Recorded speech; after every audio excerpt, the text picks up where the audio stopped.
يا ربنا واغفر لنا وارحمنا يا ربنا ربنا يا ربنا يا ربنا يا ربنا.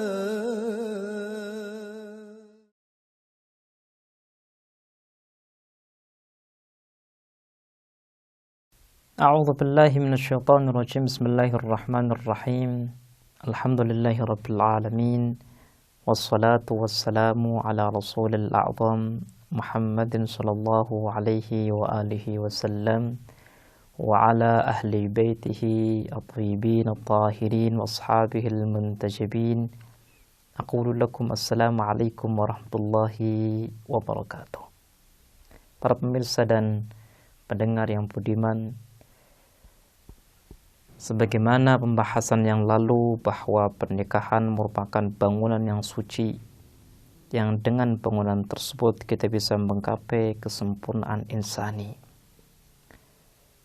Banyak faidah yang kita dapatkan dari pernikahan, sehingga Rasul Shallallahu Alaihi Wasallam dalam rangka menekankan tentang faidah yang luar biasa yang tersimpan dalam pernikahan, beliau mengatakan an-nikahu sunnati faman raghiba an sunnati falaysa minni.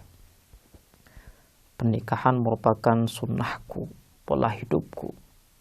Barang siapa yang enggan untuk mengikuti pola hidupku, maka bukan termasuk dari diriku. Artinya seseorang yang mengklaim dirinya meyakini kenabian Rasulullah, meyakini tentang dimensi yang luhur yang ada dalam diri Rasulullah Shallallahu Alaihi Wasallam, maka hendaknya dia harus mengikuti jejak langkahnya. Dan salah satu jejak langkah yang dimiliki oleh Rasul adalah menikah. Ketika seorang Rasul yang diagungkan oleh Allah Subhanahu Wa Taala menikah, artinya ia memahami dan menyadari bahwa dengan pernikahanlah seorang manusia bisa sampai kepada derajat yang tertinggi di sisi Allah Subhanahu wa taala.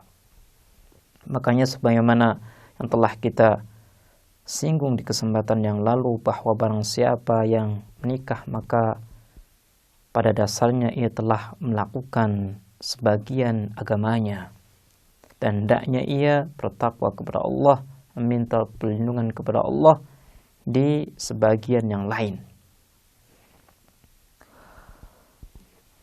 Ketika kita membaca bersama tentang berbagai hadis dan penjelasan-penjelasan Allah Subhanahu wa taala dalam Al-Qur'an tentang pernikahan, maka timbul rasa penasaran lebih besar dalam diri kita tentang apa sih faidah kita menikah. Kenapa sih Islam memberikan suatu penekanan yang sangat-sangat besar supaya manusia berikan perhatian kepada persoalan pernikahan? Sedikitnya ada 3 faidah yang bisa kita fahami dari pernikahan. Yang pertama adalah bahwa pernikahan merupakan metode untuk menjaga kelestarian manusia. Kalau kita ingin jenis manusia itu tetap terjaga di muka bumi ini, maka kita harus menjalani hubungan dengan lawan jenis kita.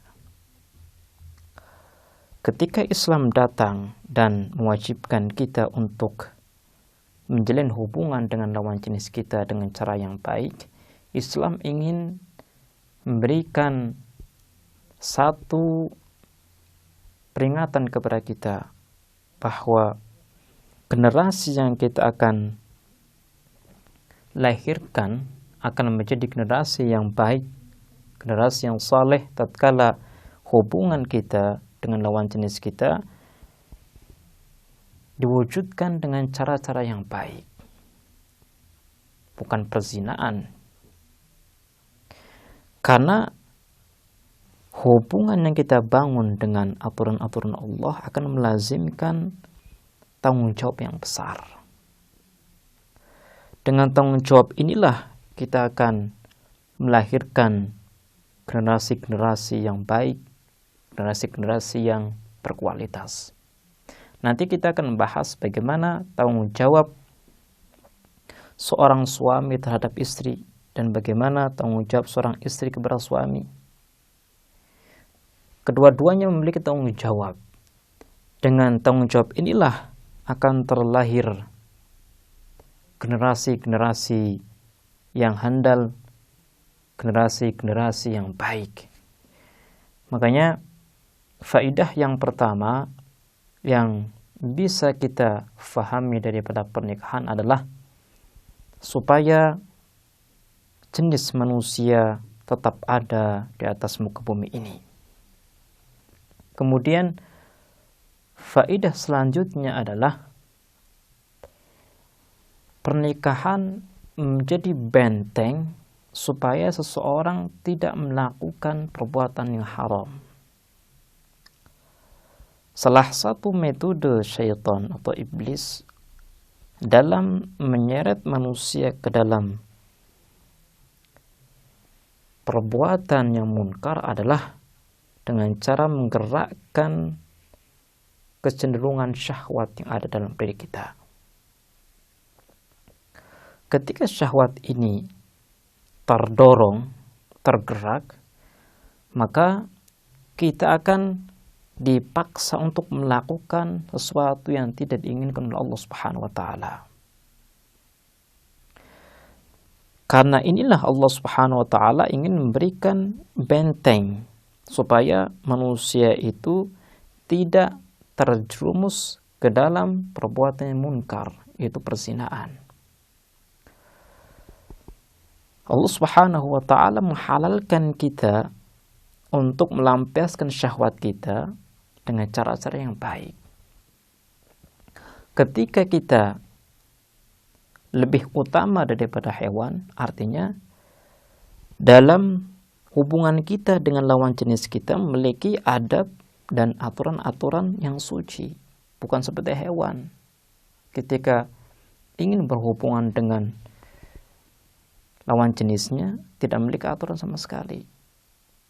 Kapanpun ia mau, ia bisa melakukan hubungan dengan lawan jenisnya. Tapi manusia tidak boleh seperti itu. Manusia adalah makhluk yang memiliki dimensi ketuhanan yang sangat tinggi, sehingga Allah Subhanahu wa taala memilih dari manusia untuk dijadikan khalifah, bukan dari malaikat. Karena memang dalam diri manusia memiliki satu dimensi ketuhanan yang sangat tinggi, yang sangat besar. Dimensi ketuhanan ini akan bisa terwujud, terlihat ketika keseimbangan dalam mengatur syahwatnya itu bisa diraih oleh dirinya.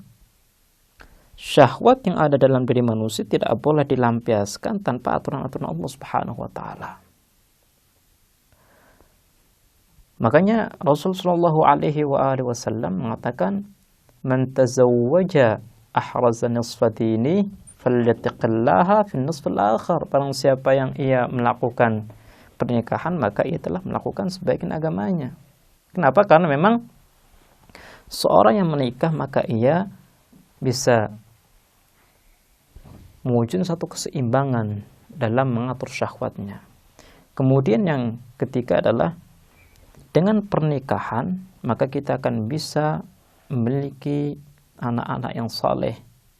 Kita akan bisa mendidik generasi-generasi yang akan datang dengan baik. Kenapa? Karena kita membuahkan generasi ini dengan metode yang suci, dengan cara yang suci. Dan insya Allah dengan metode yang suci akan keluar generasi dan anak-anak yang suci pula.